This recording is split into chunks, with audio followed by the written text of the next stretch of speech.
Hello, welcome back to From Scratch with Shannon. I'm Shannon and I'm here today just to kind of talk a little bit about my storage for like the bigger variety. I'll go into a little bit more storage on what I do in my pantry later, but for now I want to talk about these buckets. You can order grains in 6-gallon pails.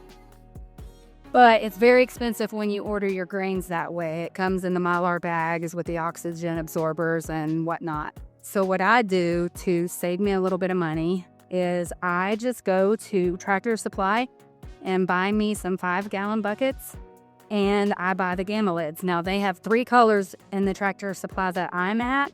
They got black, white, and red. So I get some of all of those, but you can order all sorts of colors, which was what originally I was going to do, and do different colors for different grains. But I put stickers on the front of my buckets, so it really doesn't matter. It's just how bougie you want to be, and I can be bougie about things, but sometimes I'm just practical, and with these I'm just going to be practical. So I go buy the buckets, and the buckets are only like probably $4 or somewhere around that area a piece. And then the gamma lids and the seals, it's the gamma 2 lids, and they come with a seal ring. I buy them, they're $12.99, $13 a piece. So for my hard red wheat, I got red on red, and for my hard white wheat, I got white on white buckets. And then for the other different types of wheats, I got just white buckets with black lids, or I might get colored lids down the road, who knows. And I put the stickers of whatever grain it is. I kind of peel the stickers off the front of the bag and just stick right on my pail, so you'll know what all of them will still have stickers regardless of whether it's the hard red or hard white. It'll still have the sticker that goes with it.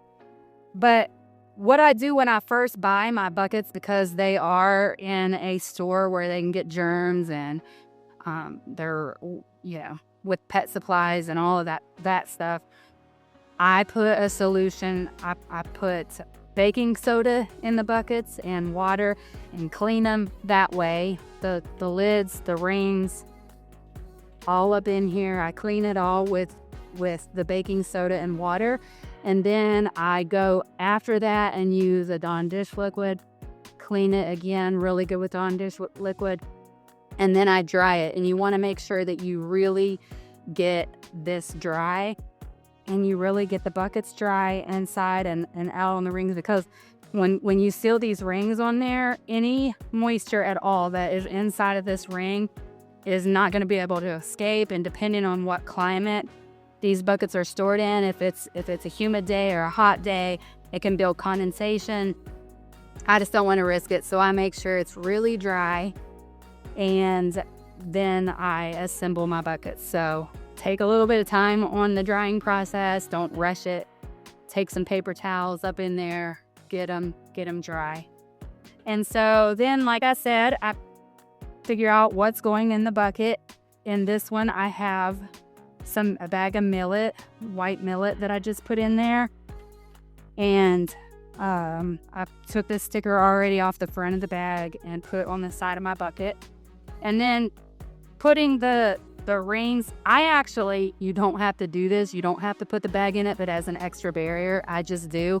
And also you can buy Mylar bags and oxygen absorbers to put down in here. If you're wanting to store them super long term, you can seal the Mylar bags with like a straight iron that you use for your hair, or anything hot like that, or you can just seal it with an oxygen absorber in there and put the gamma lid on it, and it will last for years on end, just years and years and years.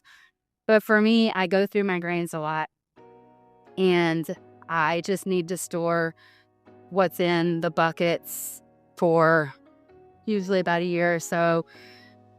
I went through my last bit in a year. So I want to put the bags. Before this, I was just putting my bags in a tote. All my bags go in a tote and then put the lid on it. But I got nervous about pests. Bugs can get in places and they like your grains. So I got kind of nervous about that. And so I thought, well, I'm just going to go this route just to be extra safe. So I just slipped down this is a 5-gallon bucket, and this is a 24-pound bag of wheat berries. And it fits in here pretty good. And I've actually got room after I open it up that I could dump extra in there if I want to. And then just kind of close it up. Some people, when they're putting on their gamma seals, they will put a solid piece on top of it and push it down. Some people will use a rubber mallet to put it on. I didn't do that. It is a little bit of a struggle to get it on by yourself if you're just pushing it on by yourself. But the last one, the very last one that I put on, I actually got a little help to push it on, and more hands around the seal pushing it down at the same time makes it not so difficult. So whichever way you prefer, that's what we're going to do. I'm going to put one on and show you an empty bucket, not this one, because this one's a little heavy right now with the grains in it. But I'm going to get some help, and we're going to put the seal on and put the lid on so you can see how we do that.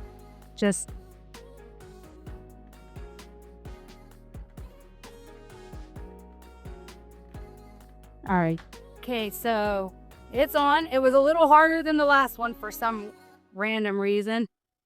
I don't know why that one was so much stiffer than the last one we put on, but we got it on nonetheless. And then the seal has broke on people before and moisture's got in, so always check your seal as you take it on and off. But then you can fill it with whatever you want, whether you put it in a bag or dump it straight in the bucket. That's your preference, but there you go. That's how I do my 5-gallon buckets and my gamma lids for storage. So hope this has been helpful to some of you. I hope you're eager and ready to get started and get you some grains and start this journey up with me.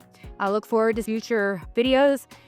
If you like this content, if you've been enjoying these videos, if you don't mind just to share it so that other people can jump on board with us, like the videos, hit the follow button.